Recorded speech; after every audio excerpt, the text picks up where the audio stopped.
Item number 1,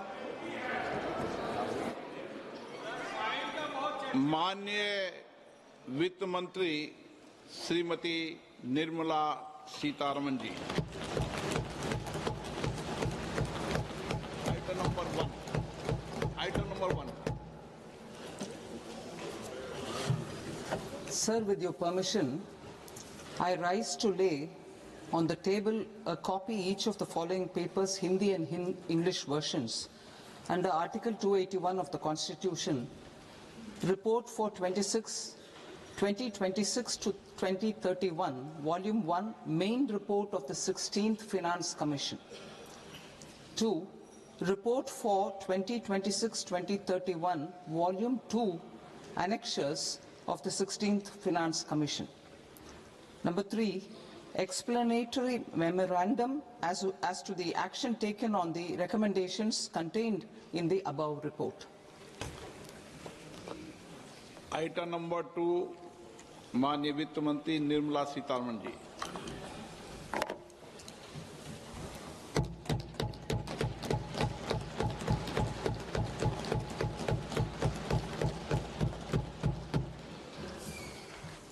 Honorable Speaker, sir, on the sacred occasion of Magh Purnima and the birth anniversary of Guru Ravidas, I present the budget for the year 2026-2027. Since we assumed office 12 years ago, India's economic trajectory has been marked by stability, fiscal discipline, sustained growth, and moderate inflation. This is the result of conscious choices we have made, even in times heightened uncertainty and disruption. Our government, led by Honorable Prime Minister Modi, has decisively and consistently chosen action over ambivalence, reform over rhetoric, and people over populism. We have pursued far-reaching structural reforms, fiscal prudence and monetary stability, whilst maintaining a strong thrust on public investment. Keeping Atmanirbharta as a lodestar, we have built domestic manufacturing capacity, energy security, and reduced critical import dependencies. Simultaneously, we have ensured that citizens benefit from every action of the government, undertaking reforms to support employment generation, agricultural productivity, household purchasing power, and universal services to people. These measures have delivered a high growth rate of around 7% and helped us make substantial strides in poverty reduction and improvement in the lives of our people. Today, we face an external environment in which trade and multilateralism are imperiled and access to resources and supply chains are disrupted. New technologies are transforming production systems while sharply increasing demands on water, energy, and critical minerals.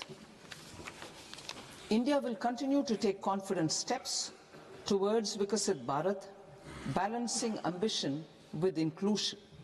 As a growing economy with expanding trade and capital needs, India must also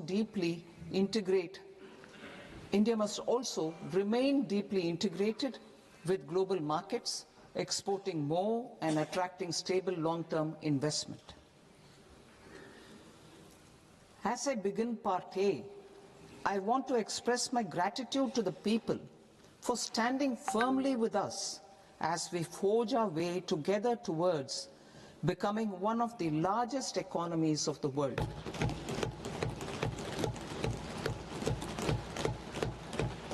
Our aim is to transform aspiration into achievement and potential into performance as we ensure that the dividends of growth reach every farmer, the scheduled caste, the scheduled tribes, the nomads, the youth, the poor, and the women. In Vikasit Bharat Young Leaders Dialogue 2026, several innovative ideas were shared with our Prime Minister, which have inspired many of the proposals, making this a unique Yuva Shakti-driven budget. Our government's sankalp is to focus on our poor, underprivileged and the disadvantaged. To deliver on this sankalp, and given that this is the first budget prepared in Kartavya Bhavan, we are inspired by three Kartavya. Our first Kartavya is to accelerate and sustain economic growth by enhancing productivity and competitiveness and building resilience to volatile global dynamics. Our second Kartavya is to fulfill aspirations of our people and build their capacity, making them strong partners in India's path to prosperity.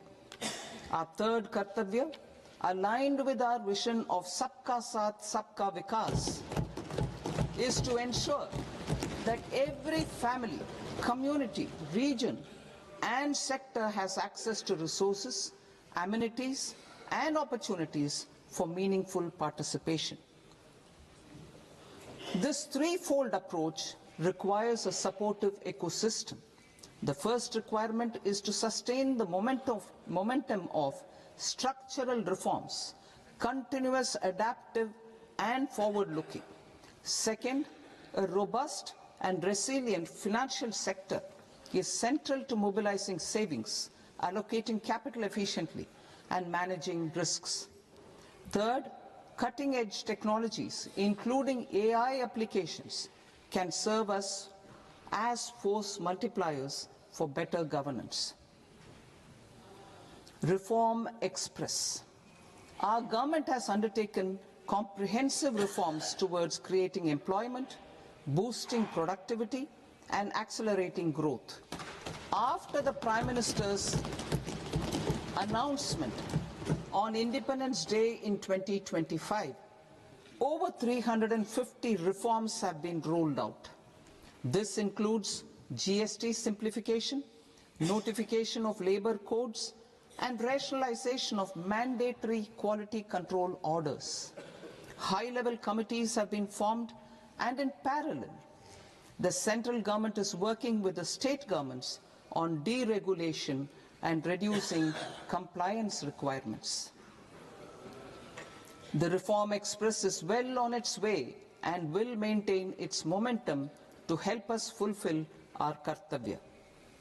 I now move to specific proposals. Under our first Kartavya, to accelerate and sustain economic growth, I propose interventions in 6 areas. 1. Scaling up manufacturing in 7 strategic and frontier sectors. 2. Rejuvenating legacy industrial sectors. 3. Creating champion MSMEs. 4. Delivering a powerful push for infrastructure. 5. Ensuring long-term security and stability. And 6. Developing city economic regions. Scaling up of manufacturing in 7 strategic and frontier sectors. Biopharma Shakti, meaning biopharma strategy for health advancement through knowledge, technology and innovation. India's disease burden is observed to be shifting towards non-communicable diseases like diabetes, cancer and autoimmune disorders. Biologic medicines are key to longevity and quality of life at affordable costs. To develop India as a global biopharma manufacturing hub,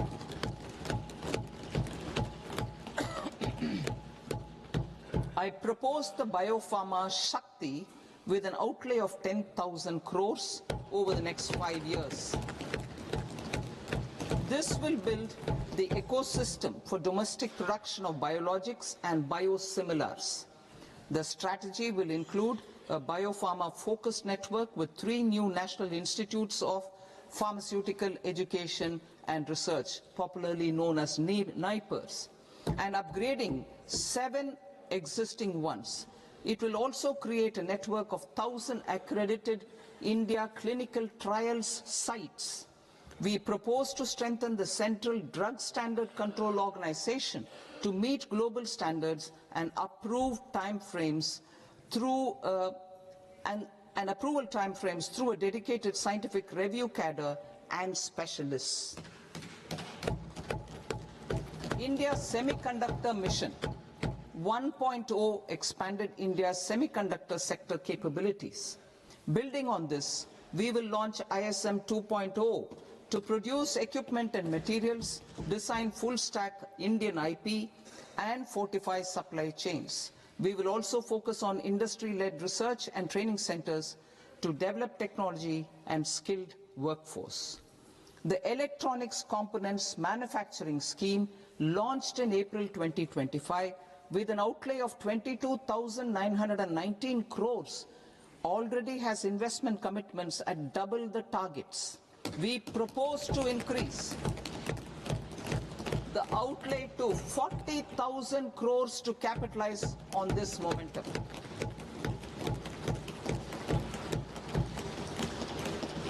A scheme for rare earth permanent magnets was launched in 2025 November.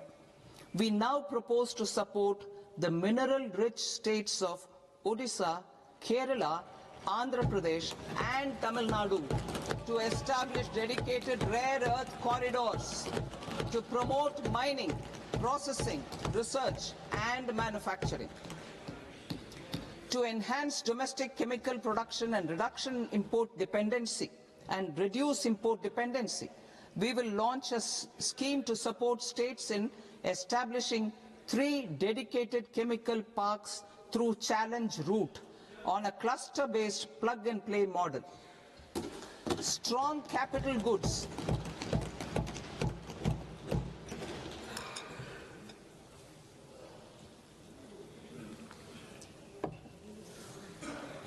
Strong capital goods capability is a determinant of productivity and quality across different sectors.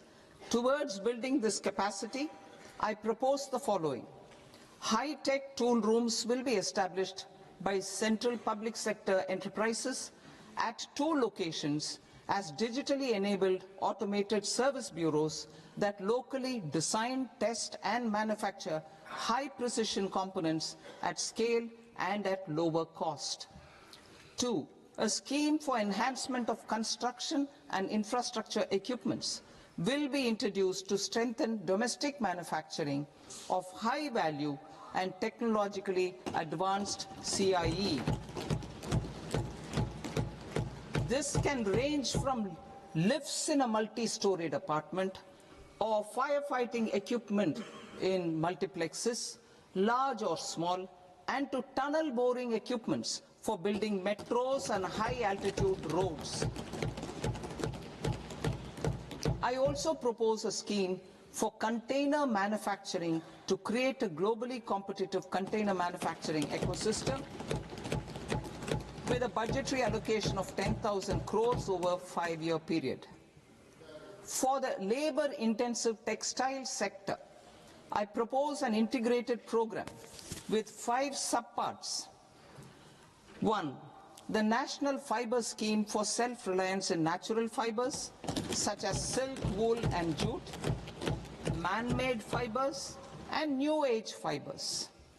Textile expansion and employment scheme to modernize traditional clusters with capital support for machinery, technology upgradation and common testing and certification centers. 3. The National Handloom and Handicraft Program to integrate and strengthen existing schemes and ensure targeted support for weavers and artisans. Tex Eco initiative to promote globally competitive and sustainable textiles and apparels. Samarth 2.0 to modernize the upgrade the textile skilling ecosystem through collaboration with industry and academic institutions. Further, I propose to set up mega textile parks in challenge mode. They can also focus on bringing value addition to technical textiles. I propose to launch the Mahatma Gandhi Gram Swaraj initiative to strengthen khadi, handloom and handicrafts. This will help in global market linkage and branding. It will streamline and support training, skilling, quality of process and production. This will benefit our weavers, village industries, one district, one product ODOP initiative, and also our rural youth. India has the potential to emerge as a global hub for high quality, affordable sports goods. I propose a dedicated initiative for sports goods that will promote manufacturing, research and innovation in equipment design as well as material sciences. Rejuvenation of legacy industrial clusters. I propose to introduce a scheme to revive 200 legacy industrial clusters to improve their cost competitiveness and efficiency through infrastructure and technology upgradation. Creating champion SMEs and supporting micro enterprises. Recognizing MSMEs as a vital engine of growth, I propose a three-pronged approach to help them grow as champions. Equity support. I propose to introduce a dedicated 10,000 crores SME growth fund to create future champions, incentivizing enterprises based on select criteria. I also propose to top up the Self-Reliant India Fund set up in 2021 with 2,000 crores to continue support to micro enterprises and maintain their access to risk capital. Liquidity support. With TREDS, more than 7 lakh crore has been made available to MSMEs. To leverage its full potential, I propose 4 measures. 1. Mandate TREDS as the transaction settlement platform for all purchases from MSMEs by CPSEs, serving as a benchmark for other corporates. 2. Introduce a credit guarantee support mechanism through CGT-MSE for invoice discounting on TREDS platform. 3. Link GEM with TREDS for sharing information with financiers about government purchases from MSMEs, encouraging cheaper and quicker financing. 4. Introduce TREDS receivables as asset-backed securities, helping develop a secondary market, enhancing liquidity and settlement of transactions. Professional support. Government will facilitate professional institutions such as the ICAI, ICSI, ICMAI to design short-term modular courses and practical tools to develop a cadre of corporate mitras, especially in Tier 2 and Tier 3 towns. These accredited para-professionals will help MSMEs meet compliance requirements at affordable costs. Infrastructure. During this past decade, our government has undertaken several initiatives for large-scale enhancement of public infrastructure, including through new financing instruments such as Infrastructure Investment Trust in WITS and Real Estate Investment Trust REITs, and institutions like NIIF and NABFID. We shall continue to focus on developing infrastructure in cities with over 5 lakh population, that is Tier 2, Tier 3 cities, which have expanded to become growth centers. Public capital expenditure has increased manifold from 2 lakh crore in 2014-15 to an allocation of 11.2 lakh crore in BE 25-26. In this coming year, that is financial year 2026-27, I propose to increase it to 12.2 lakh crores to continue the momentum. To strengthen the confidence of private developers regarding risks during infrastructure development and construction phase, I propose to set up an infrastructure risk guarantee fund to provide prudentially calibrated partial credit guarantee to lenders. Over the years, RITES have emerged as a successful instrument for asset monetization. I propose to accelerate recycling of significant real estate assets of the CPSEs through the setting up of dedicated RITES. To promote environmentally sustainable movement of cargo, I propose to 1. Establish new dedicated freight corridors connecting Dankuni in the east to Surat in the west. Operationalize 20 new national waterways over the next 5 years. Starting with National Waterways 5 in Orissa to connect mineral-rich areas of Talcher and Angul and industrial centers like Kalinga Nagar to the ports of Paradeep and Dhamra. Training institutes will be set up as regional centers of excellence for development of required manpower for these waterways. This will benefit youth in the entire stretch of the waterways to train and acquire skills. Further, a ship repair ecosystem catering to inland waterways will also be set up at Varanasi and Patna. And C, launch a coastal cargo promotion scheme for incentivizing a modal shift from rail to road to increase the share of inland waterways and coastal shipping from 6% to 12% by 2047.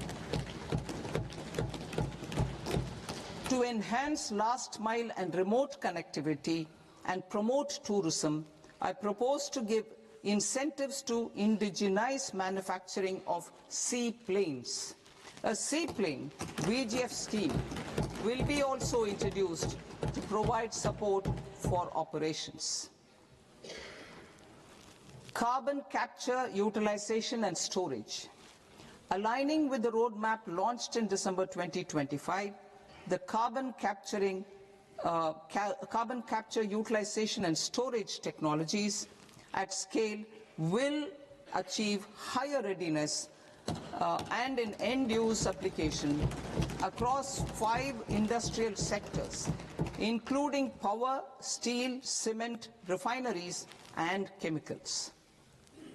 An outlay of 20,000 crore is proposed over the next 5 years for this purpose. City economic regions.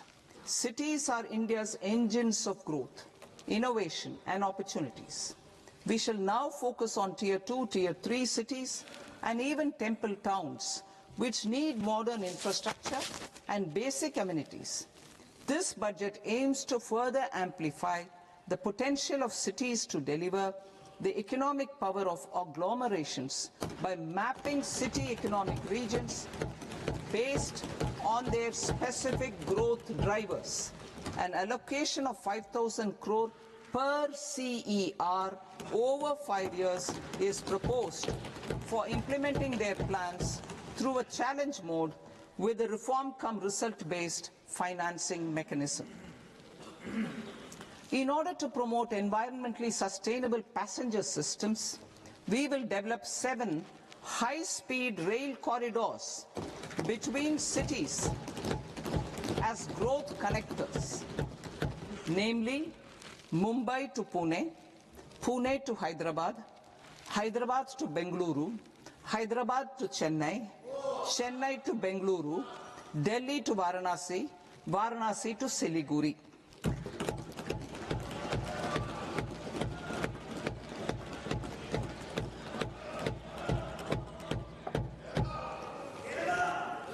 Financial sector. The Indian banking sector today is characterized by strong balance sheet, historic highs in profitability, improved asset quality, and coverage exceeding 98% of villages in the country. At this juncture, we are well placed to futuristically evaluate the measures needed to continue on the path of reform-led growth of this sector. I propose setting up a high-level committee on banking for Vikasit Bharat. High-level committee on banking for Vikasit Bharat to comprehensively review the sector and align it with India's next phase of growth, while safeguarding financial stability, inclusion, and consumer protection. The vision for NBFCs for Vikasit Bharat has been outlined with clear targets for credit disbursement and technology adoption in order to achieve scale and improve efficiency in the public sector NBFCs. As a first step, it is proposed to restructure the Power Finance Corporation and Rural Electrification Corporation. I propose a comprehensive review of the foreign exchange management non-debt instruments rules to create a more contemporary, user-friendly framework for foreign investments consistent with India's evolving economic priorities. Corporate bond market. I propose to introduce a market-making framework with suitable access to funds and derivatives on corporate bond indices. I also propose to introduce total return swaps on corporate bonds. Municipal bonds. To encourage the issuance of municipal bonds of higher value by larger cities, I propose an incentive of 100 crore rupees for a single bond issuance. 100 crore rupees for a single bond issuance of more than 1,000 crore. The current scheme under Amrit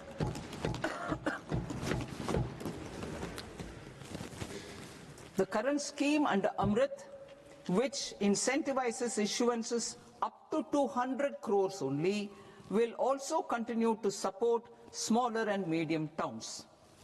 That will also continue to support the smaller and medium towns.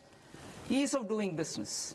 Individual persons resident outside India, PROI, will be permitted to invest in equity instruments of listed Indian companies through the Portfolio Investment Scheme. It is also proposed to increase the investment limit for an individual PROI under the scheme from 5% to 10%, with an overall investment limit for all individual PROIs to 24% from the current 10%. Emerging technologies including AI. 21st century is technology driven. Adoption of technology is for the benefit of all people. Farmers in the field, women in STEM, youth keen to upskill, and Divyangjan to access newer opportunities. The government has taken several steps to support new technologies through AI Mission, National Quantum Mission, Anusandhan National Research Fund, and Research and Development and Innovation Fund. Our second kartavya is to fulfill aspirations and build capacities. Close to 25 crore individuals have come out of multi-dimensional poverty through a decade of our government's sustained and reform-oriented efforts.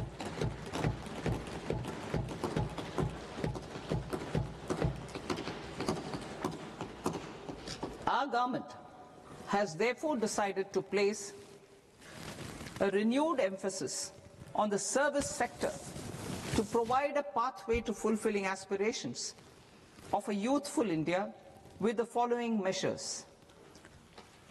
I propose to set up a high-powered Education to Employment and Enterprises Standing Committee to recommend measures that focus on services sector as a core driver of Vikasit Bharat. This will make us a global leader in services with a 10% global share by 2047. The committee will prioritize areas to optimize the potential for growth, employment, and exports. They will also assess the impact of emerging technologies, including AI, on jobs and skill requirements and propose measures thereof. To create a range of skilled career pathways, a new range of skilled career pathways for our youth, I propose interventions in the following sectors. Health. Existing institutions for allied health professionals will be upgraded and new AHP institutions established in private and government sectors. This will cover 10 selected disciplines, including optometry, radiology, anesthesia, OT technology, applied psychology and behavioral health, and add 1 lakh AHPs over the next 5 years. A strong care system covering geriatric and allied care services will be built. A variety of NSQF-aligned programs will be developed to train multi-skilled caregivers, combining core care and allied skills such as wellness, yoga, and operation of medical assistive devices. In the coming year, 1.5 lakh caregivers will be trained.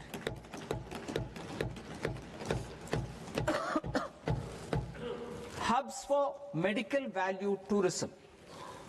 To promote India as a hub for medical tourism services, I propose to launch a scheme to support states in establishing 5 regional medical hubs in partnership with the private sector. These hubs will serve as integrated healthcare complexes that combine medical, educational, and research facilities. They will have Ayush centers, medical value tourism facilitation centers, and infrastructure for diagnostics, post-care, and rehabilitation. These hubs will provide diverse opportunities, job opportunities for health professionals, including doctors and AHPs. Ancient Indian yoga, already respected in several parts of the world, was given a mass global recognition when Honorable Prime Minister took it to the UN. Post-COVID, Ayurveda gained a similar global acceptance and recognition. Exporting quality Ayurveda products helps farmers who grow the herbs and youth who process the products.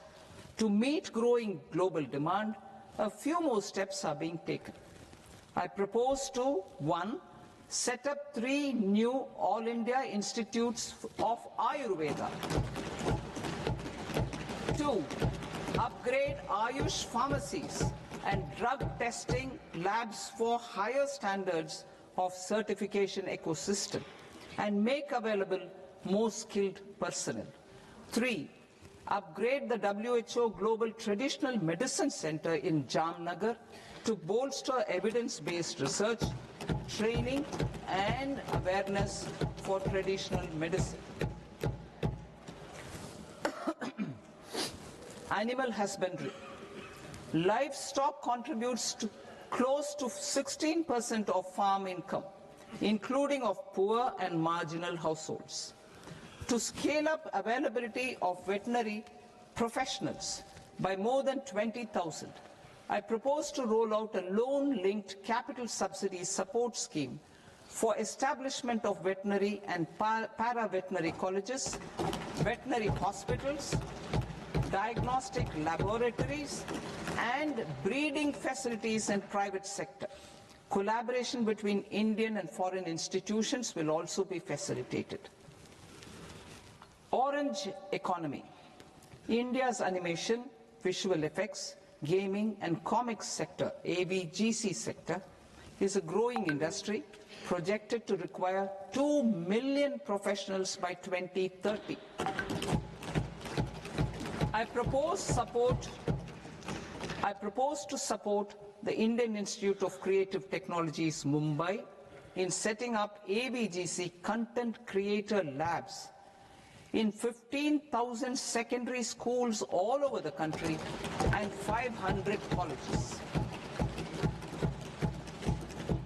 The Indian design industry is expanding rapidly, and yet there is a shortage of Indian designers. I propose to establish, through Challenge Route, a new National Institute of Design to boost design education and development in the eastern region of India. Education. Our government will support states through Challenge Route in creating 5 university townships in the vicinity of major industrial and logistics corridors. These planned academic zones will host multiple universities, colleges and research institutions, skill centers and residential complexes.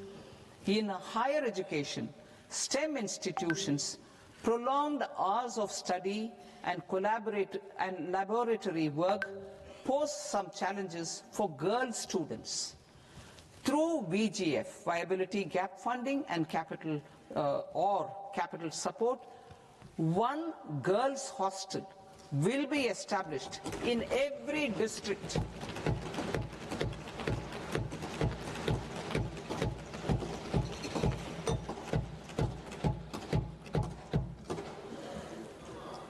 To promote astrophysics and astronomy via immersive experiences, 4 telescope infrastructure facilities will be set up or upgraded. The National Large Solar Telescope, the National Large Optical Infrared Telescope, the Himalayan Chandra Telescope, and the Cosmos 2 Planetarium. Tourism. The tourism sector has the potential to play a large role in the employment generation, forex earnings, and expanding the local economy. I propose to set up a National Institute of Hospitality by upgrading the existing National Council for Hotel Management and Catering Technology. It will function as a bridge between academia, industry, and government. I also propose a pilot scheme for upskilling 10,000 guides in 20 iconic tourist sites through a standardized, high-quality, 12-week training course in hybrid mode in collaboration with the Indian Institute of Management. A national destination digital knowledge grid will be established to digitally document all places of significance, cultural, spiritual, and heritage. This initiative will create a new ecosystem of jobs for local researchers, historians, content creators, and technology partners. India has the potential and opportunity to offer world-class trekking and hiking experience. We will develop ecologically sustainable mountain trails in Himachal Pradesh, Uttarakhand, and Jammu Kashmir. Also in Araku Valley in the Eastern Ghats and Podigai Malai in the Western Ghats. Turtle trails along key nesting sites in the coastal areas of Odisha Karnataka and Kerala. And 3, bird watching trails along the Pulikat Lake in Andhra Pradesh, Tamil Nadu. It's on the border. Under the visionary leadership of Honorable Prime Minister, we established the International Big Cat Alliance in 2024. This year, India is hosting the first ever Global Big Cat Summit, where heads of governments and ministers from 95 range countries will deliberate on collective strategies for conservation. Heritage and culture tourism. I propose to develop 15 archaeological sites, including Lothal, Dholavira, Rakhi Gadi, Adichanallu, Saranath, Hastinapur, and Leh Palace into vibrant experiential cultural destinations. Excavated landscapes will be open to the public through curated walkways. Immersive storytelling skills and technologies will be introduced to help conservation labs, interpretation centers, and guides. The sports sector provides multiple means of employment, skilling, and job opportunities. Taking forward the systematic nurturing of sports talent which is set in motion through the Khelo India program earlier, I propose to launch a Khelo India mission to transform the sports sector over the next decade. The mission will facilitate an integrated talent development pathway supported by training centers which are foundational, intermediate, and elite levels.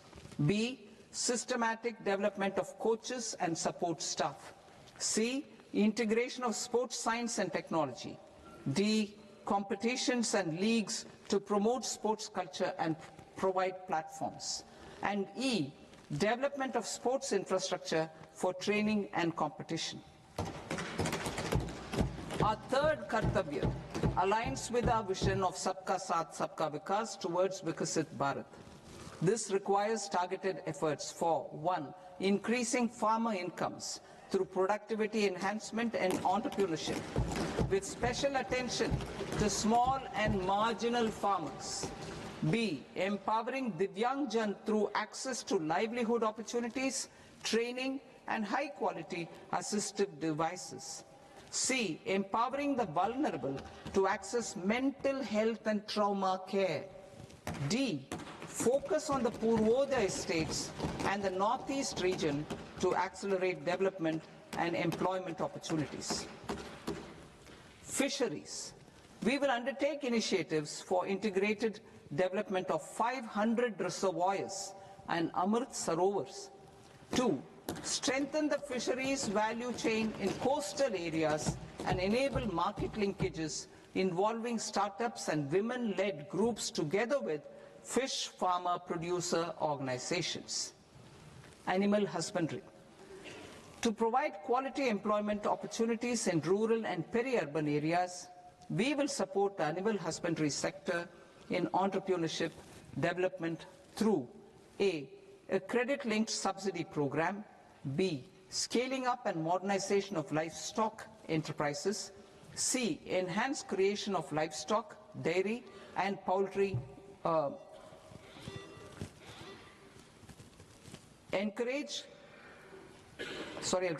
enhanced creation of livestock, dairy, and poultry-focused integrated value chains, and D, encourage creation of livestock farmer-producer organizations. High-value agriculture. To diversify farm outputs, increase productivity, enhance farmers' incomes, and create new employment opportunities, we will support high-value crops such as coconut, sandalwood, cocoa, cashew in the coastal areas, agar trees in northeast, and nuts such as almonds, walnuts, and pine nuts in our hilly regions. All of them will be supported. India is the world's largest producer of coconuts. About 30 million people including nearly 10 million farmers, depend on coconuts for their livelihood. To further enhance competitiveness in coconut production, I propose a coconut promotion scheme to increase production and enhance productivity through various interventions, including replacing and non-productive trees with new saplings or plants or varieties in major coconut growing states. A dedicated program is proposed for Indian cashew and cocoa to make India self-reliant in raw cashew and coconut production and processing, enhance export competitiveness, and transform Indian cashew and Indian cocoa into premium global brands by 2030. Sandalwood. Sandalwood is closely linked to India's social and cultural heritage. Our government will partner with state governments to promote focused cultivation and post-harvest processing to restore the glory of the Indian sandalwood ecosystem, to rejuvenate old, low-yielding orchards and expand high-density cultivation of walnuts, almonds, and pine nuts. We will support a dedicated program to enhance farmer incomes and in bringing value addition by engaging youth. Bharat Vistar, that is virtually integrated system to access agricultural resources. I propose to launch Bharat Vistar, a multilingual AI tool that shall integrate the AgriStack portals and the ICAR package on agricultural practices with AI systems. This will enhance farm productivity, enable better decisions for farmers, and reduce risk by providing customized advisory support. She Marts for rural women-led enterprises. Building on the success of Lakpati Didi program, I propose to help women take the next step from credit-linked livelihoods to being owners of enterprises. Self-help entrepreneur, She Marts will be set up as community-owned retail outlets within the cluster-level federations through enhanced and innovative financing instruments. Empowering Divyangjan. Divyangjan Kaushal Yojana. Information technology, AVGC sectors, hospitality and food and beverages sectors often offer task-oriented and process-driven roles which are suitable for Divyangjan. We will ensure dignified livelihood opportunities through industry-relevant and customized training specific to each Divyangjan group. Divyang Sahara Yojana. Timely access to high-quality assistive devices for all eligible Divyangjan is a fundamental need. I propose to 1. Support the Artificial Limbs Manufacturing Corporation of India, Alimco, to set up and to scale up production of assistive devices, invest in R&D and AI integration, strengthen PM Divyasha Kendras, and support setting up of assistive technology marts as modern retail style centers where Divyangjan and senior citizens can see, try and purchase assistive products. Reaffirming our commitment to mental health and trauma care. There are no national institutes for mental health care in North India. We will therefore set up a NIMHANS 2 and also upgrade national mental health institutes in Ranchi and in Tezpur as regional apex institutions. Emergencies expose families, particularly the poor and vulnerable, to unexpected expenditure. We will strengthen and increase these capacities by 50% in district hospitals by establishing emergency and trauma care centers. Focus on Purvodaya states and northeastern regions.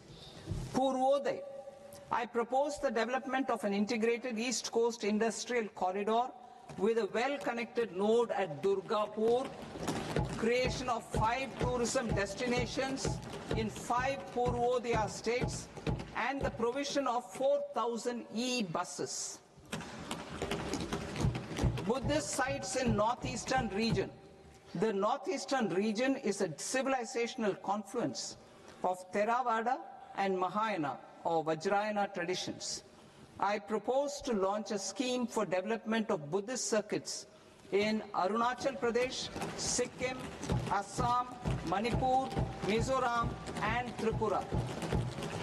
The scheme will cover preservation of temples and monasteries, pilgrimage interpretation centers, connectivity, and pilgrim amenities. 16th Finance Commission. On 17th November 2025, the 16th Finance Commission submitted its report to the President. As mandated under Article 281 of the Constitution, the government is to lay the report along with the explanatory memorandum on the action taken report on the recommendations of the Commission in Parliament, which, Sir, Honourable Speaker, you've allowed me to do at the commencement of this session. The government has accepted the recommendation of the Commission to retain the vertical share of devolution at 41%.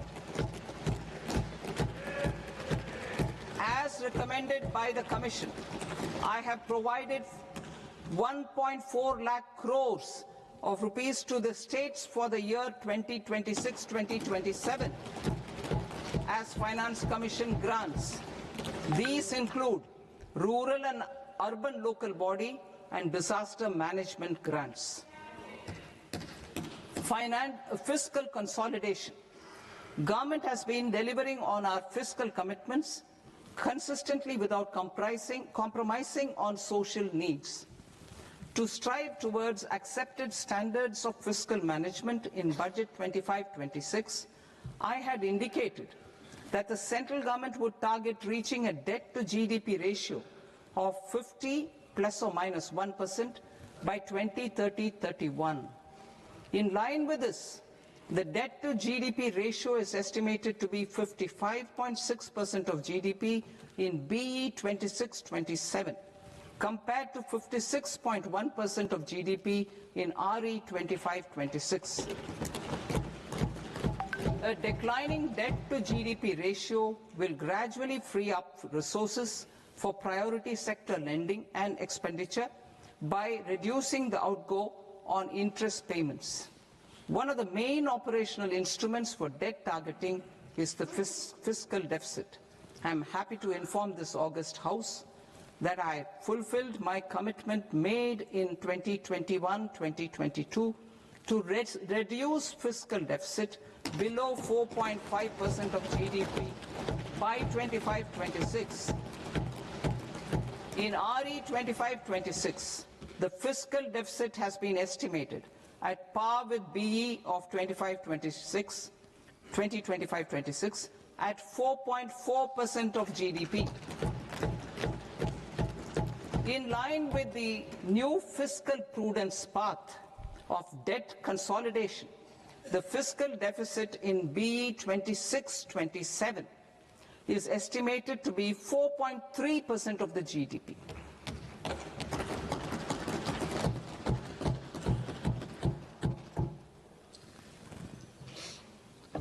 The revised estimates of the non-debt receipts are 34 lakh crore rupees, of which the centre's net tax receipts are 26.7 lakh crore.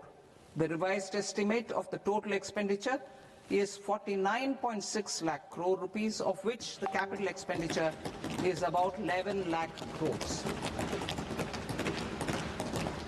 Budget estimates 2026 to 2027.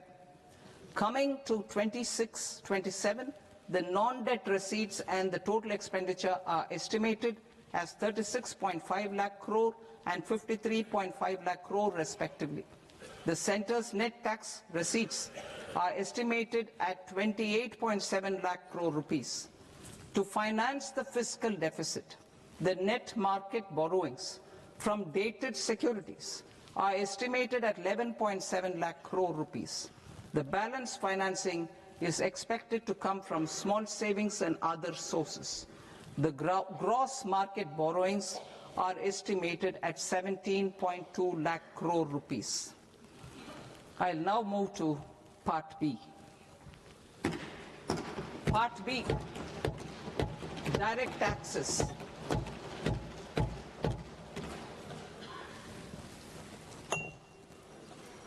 Honorable Speaker, sir, I now present my proposals on direct taxes.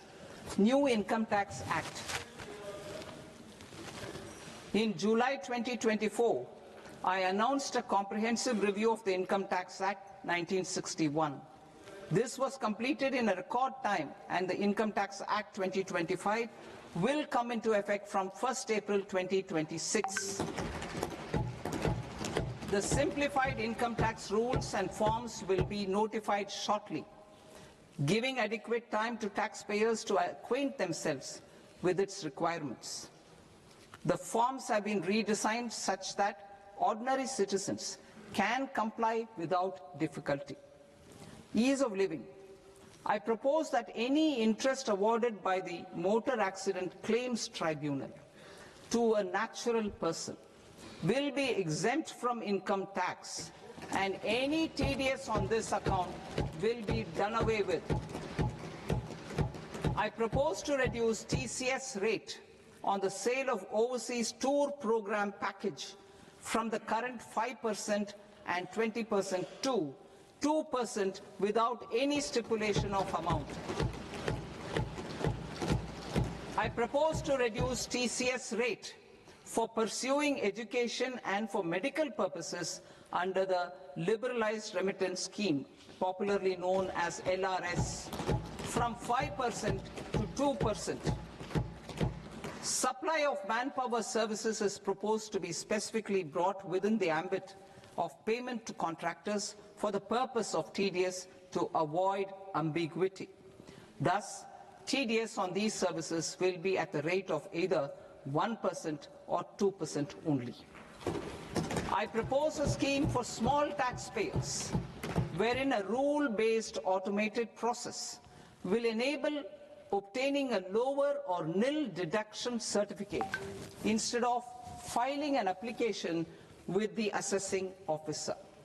For the ease of taxpayer holding securities in multiple companies, I propose to enable depositories to accept Form 15G or Form 15H from the investor and provide it directly to various relevant companies.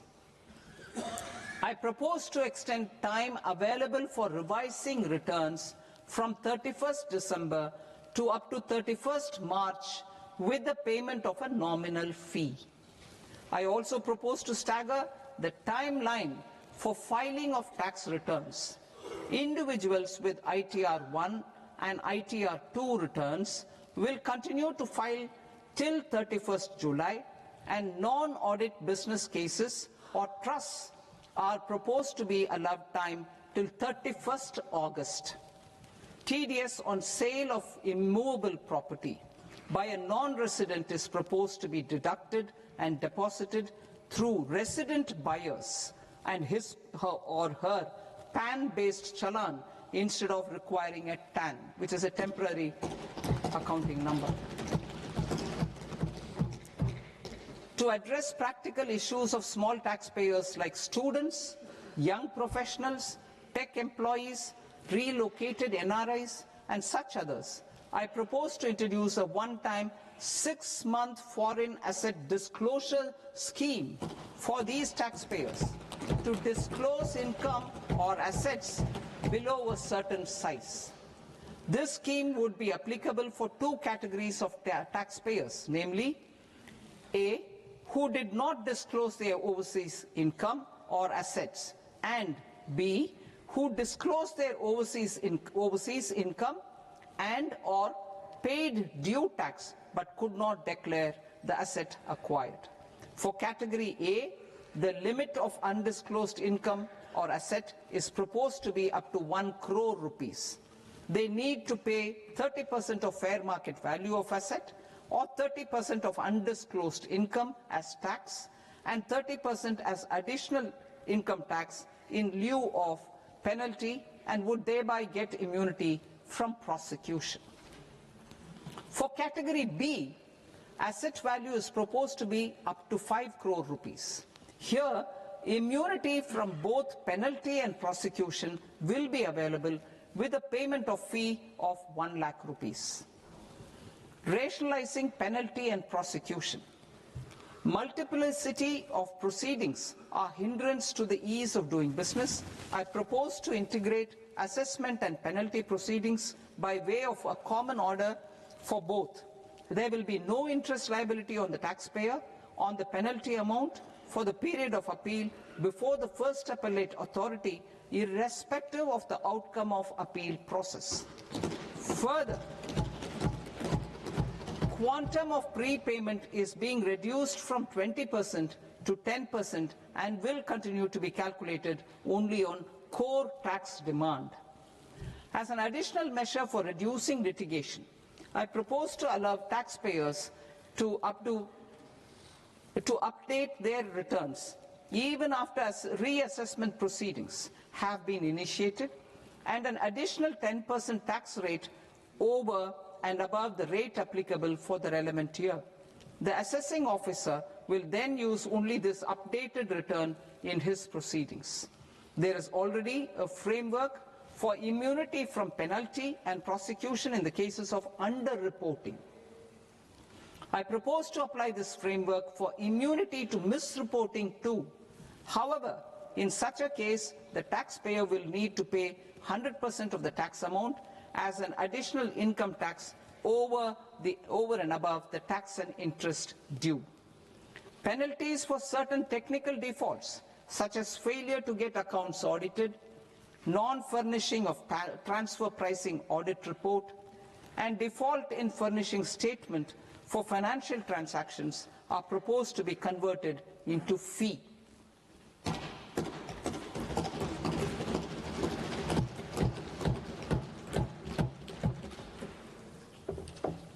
I propose to rationalize prosecution framework under Income Tax Act while maintaining a careful balance for deterrence in some serious offence.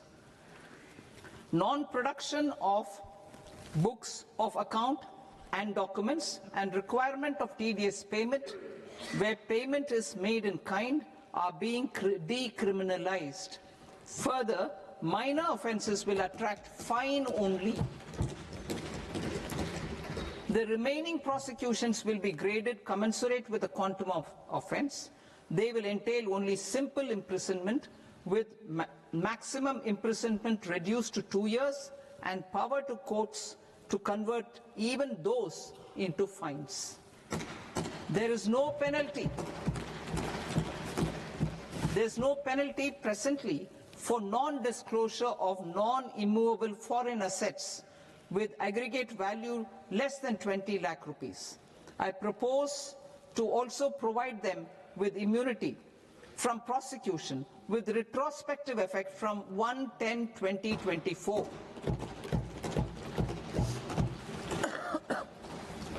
Cooperatives.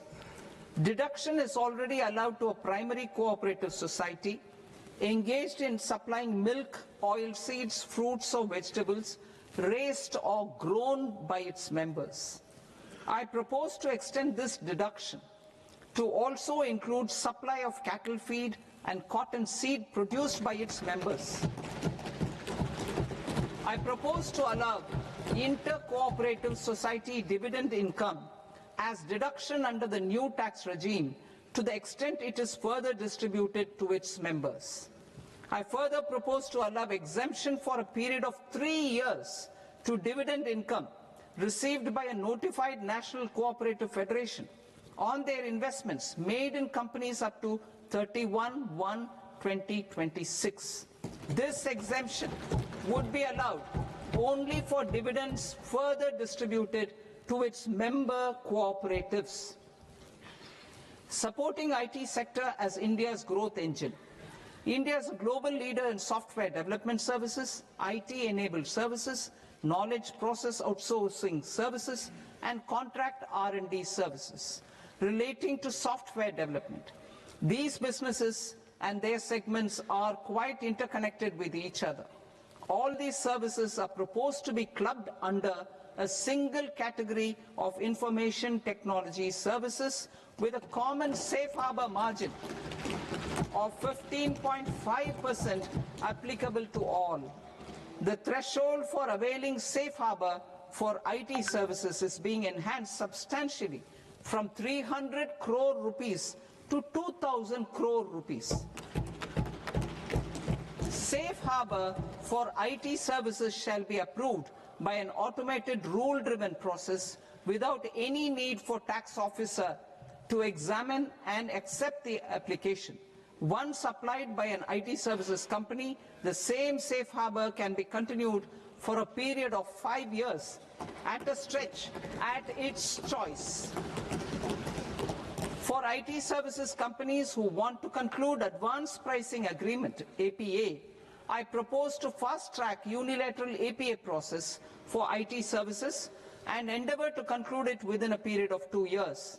The period of 2 years can be extended by a further period of 6 months on taxpayers' request. I propose to extend the facility of modified returns available to the entity entering APA to its associated entities also. Attracting global business and investment. Recognizing the need to enable critical infrastructure and boost investment in data centers, I propose to provide tax holiday till 2047 to any foreign company that provides cloud services to customers globally by using data center services from India. It will, however, need to provide services to Indian customers through an Indian reseller entity. I also propose to provide a safe harbor of 15% on cost in case the company providing data center services from India is a related entity. To harness the efficiency of just-in-time logistics for electronic manufacturing, I propose to provide safe harbor to non-residents for component warehousing in a bonded warehouse at a profit margin of 2% of the invoice value. The resultant tax of about 0.7% will be much lower than in competing jurisdictions. To provide fillip to toll manufacturing in India, I propose to provide exemption from income tax for 5 years to any non-resident who provides capital goods, equipment or tooling to any toll manufacturer in a bonded zone. To encourage vast pool of global talent to work in India for a longer period of time, I propose to provide exemption to global, non-India sourced income of a non-resident expert for a stay period of 5 years under notified schemes. I propose to provide exemption from minimum alternate tax, the MAT, to all non-residents who pay tax on presumptive basis. Tax administration. I propose to constitute a joint committee of Ministry of Corporate Affairs and Central Board of Direct Taxes for incorporating the requirements of income computation and disclosure standards, the ICDS, in the Indian Accounting Standards, IND AS itself. Separate accounting requirement based on ICDS will be done away with from the tax year 27-28. To support Prime Minister Modi's vision of homegrown accounting and advisory firms to become global leaders, I propose to rationalize the definition of accountant for the purposes of safe harbor rules. Other tax proposals. Change in taxation of buyback was brought in to address the improper use of buyback route by promoters. In the interest of minority shareholders, I propose to tax buyback for all types of shareholders as capital gains. However, to disincentivize misuse of tax arbitrage, promoters will pay an additional buyback tax. This will make effective tax 22% for corporate promoters. For non-corporate promoters, the effective tax will be 30%. TCS rate for sellers of specific goods, namely alcoholic liquor, scrap and minerals, will be rationalized to 2%, and that on tendu leaves will be reduced from 5% to 2%. I propose to raise the STT on futures to 0.05% from the present 0.02%. STT on options premium and exercise of options are both proposed to be raised to 0.15% from the present rate of 0.1% and 0.125% respectively. We reformed the taxation landscape for corporates in 2019 by providing them a simplified regime with lower tax rate so that they could productively focus on business rather than on claim of deductions and exemptions. To encourage companies to shift to the new regime, set-off of brought forward MAT credit, minimum alternate tax credit, is proposed to be allowed to companies only in the new regime. Set-off using available MAT credit is proposed to be allowed to an extent of 1/4 of the tax liability in the new regime. MAT is proposed to be made final tax, so there will be no further credit accumulation from 1st April 2026. In line with this change, the rate of final tax is being reduced to 14% from the current MAT rate of 15%. The brought forward MAT credit of taxpayers accumulated till 30th March 2026 will continue to be available to them for set-off as above. Indirect taxes. I shall now take up proposals related to indirect taxes. My proposals for customs and central excise aim to further simplify the tariff structure, support domestic manufacturing, promote export competitiveness, and correct inversion in duty.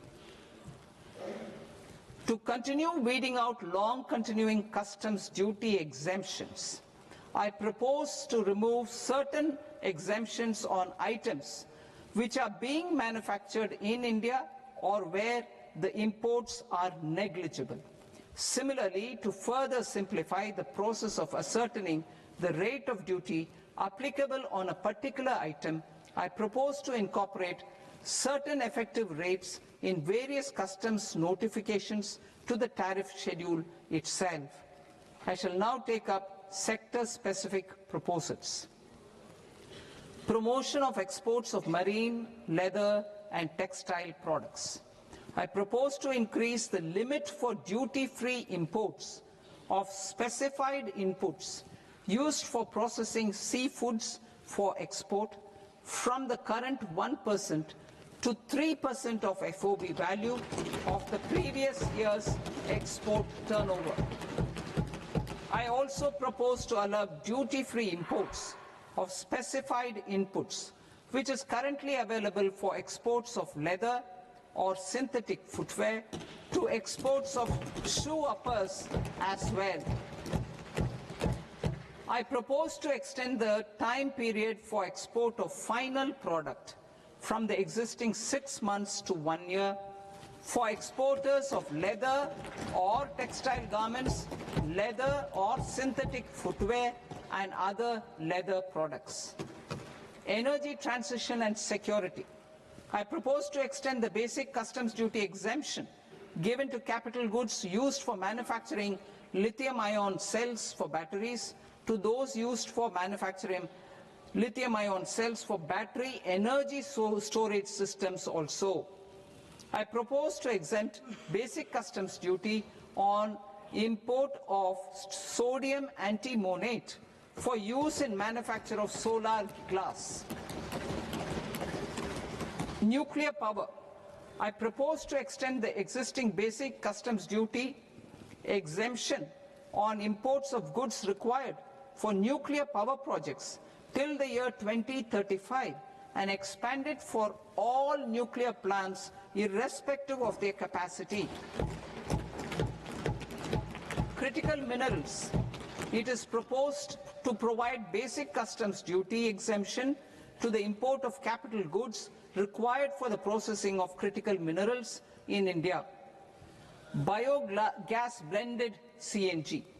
I propose to exclude the entire value of biogas while calculating the central excise duty payable on biogas blended CNG. Civil and defense aviation.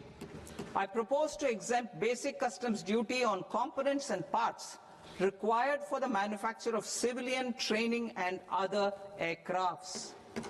It is proposed to exempt basic customs duty on raw materials imported for the manufacture of parts of aircraft to be used in maintenance, repair, or overall requirements by units in the defense sector.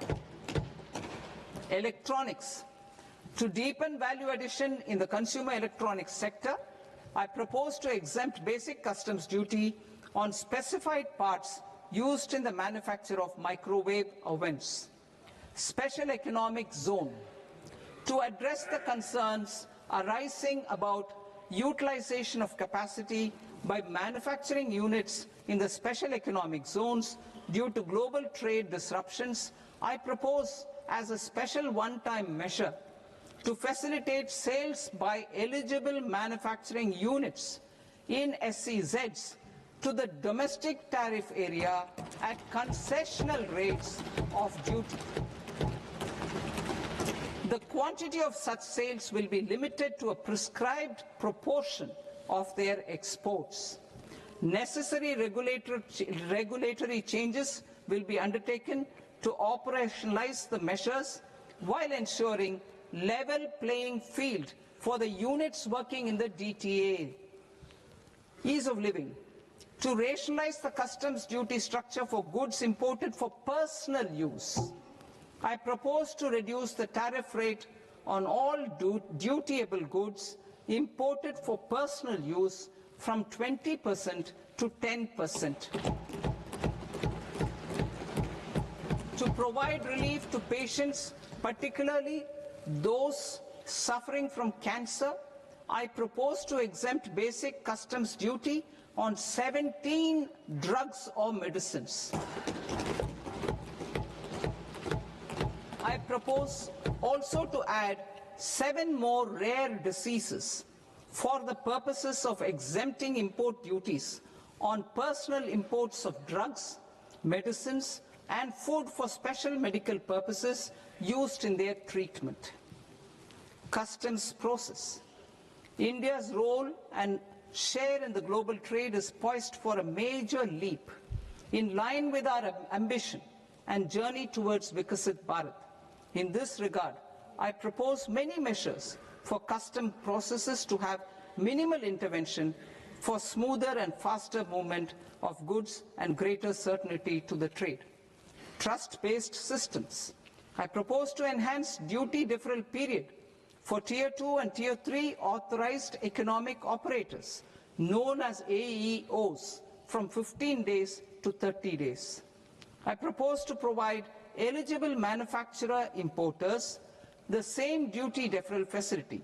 This should encourage them to get themselves accredited as a full-fledged Tier 3 AEO in due course.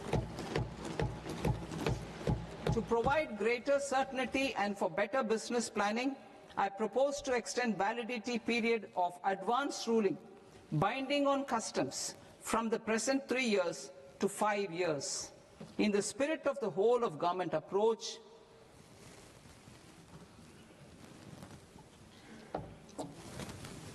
government agencies will be encouraged to leverage AEO accreditation for preferential treatment in clearing their cargo. Regular importers with trusted long-standing supply chains will be recognized in the risk system so that the need for verification of their cargo every time can be minimized. Export cargo using electronic sealing. Export cargo using electronic sealing will be provided through clearance from the factory premises to the ship.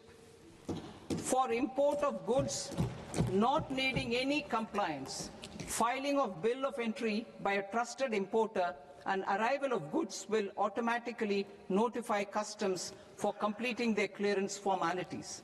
This will enable goods to be released immediately on arrival. The customs warehouse framework will be transformed into a warehouse operator-centric system with a self-declarations, electronic tracking, and risk-based audit. These reforms will move away from the current system of officer-dependent approvals and reduce transaction delays and compliance costs. Ease of doing business.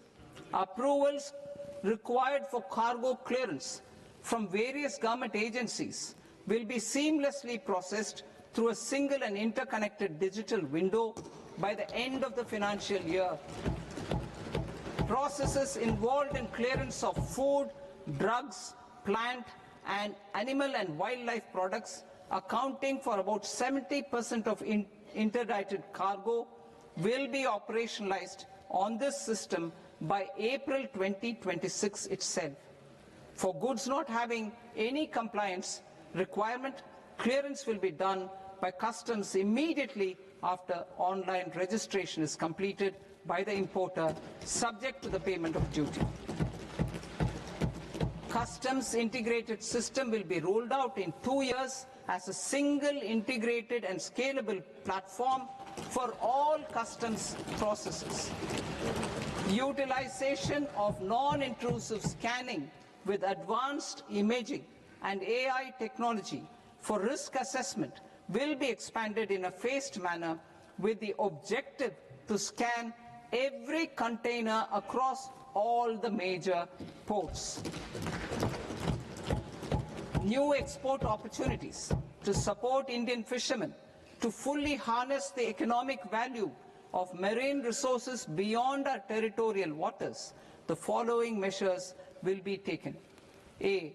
Fish catch by an Indian fishing vessel in exclusive economic zone or on the high seas will be made free of duty. Landing of such fish on foreign port will be treated as export of goods. Safeguards will be put in place to prevent misuse during fish catch, transit or transshipment. To support aspirations of India's small businesses, artisans and startups to access global markets through e-commerce, I am pleased to announce complete removal of the current value cap of 10 lakh rupees per consignment on courier exports. In addition, handling of rejected and returned consignments will be improved with effective use of technology for identifying such consignments. I propose to revise provisions governing baggage clearance during international travel to address genuine concerns of passengers. The revised rules will enhance duty-free allowances in line with the present-day travel realities and provide clarity in temporary carriage of goods brought in or taken out. There are honest taxpayers who are willing to settle disputes by paying all their dues, but they get deterred due to negative connotation associated with penalty. I they will now be able to close cases by paying an additional amount in lieu of penalty. Honorable Speaker, sir, with this, I commend the budget to this august House. Jai Hind.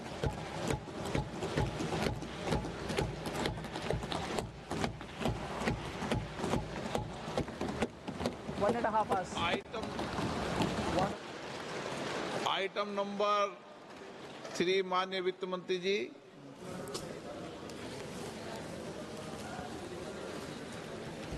Item number 2, sir. 3। 3.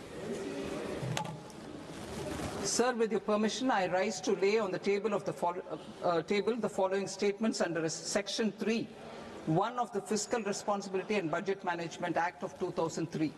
Medium-term fiscal policy cum fiscal policy strategy statement and macroeconomic framework statement. Item number 4 माननीय वित्त मंत्री जी। Sir, with your permission, I move for leave to introduce the Finance Bill 2026. प्रश्न ये कि विधेयक को पुनर्स्थापित करने की अनुमति प्रदान की जाए। जो सदस्य इस पक्ष में हाँ गए, जो सदस्य विरोध में ना गए, मेरे विचार में निर्णय हाँ वालों के पक्ष में, हाँ वालों के पक्ष में अनुमति प्रदान की जाती है। माननीय मंत्री जी, अब विधेयक पूरे स्थापित करें। Sir, I introduce the bill. माननीय सदस्यगण, आपको सूचित किया जाता है कि माननीय वित्त मंत्री जी के बजट भाषण की कॉपी पब्लिकेशन काउंटर पर ली जाती है। बजट भाषण और बजट से संबंधित दस्तावेज आपके मोबाइल फोन और मेंबर पोर्टल्स पर ही उपलब्ध है। सभा की कार्रवाई कल सोमवार दिनांक 2 फरवरी 2026 को प्राप्त 11 बजे तक के लिए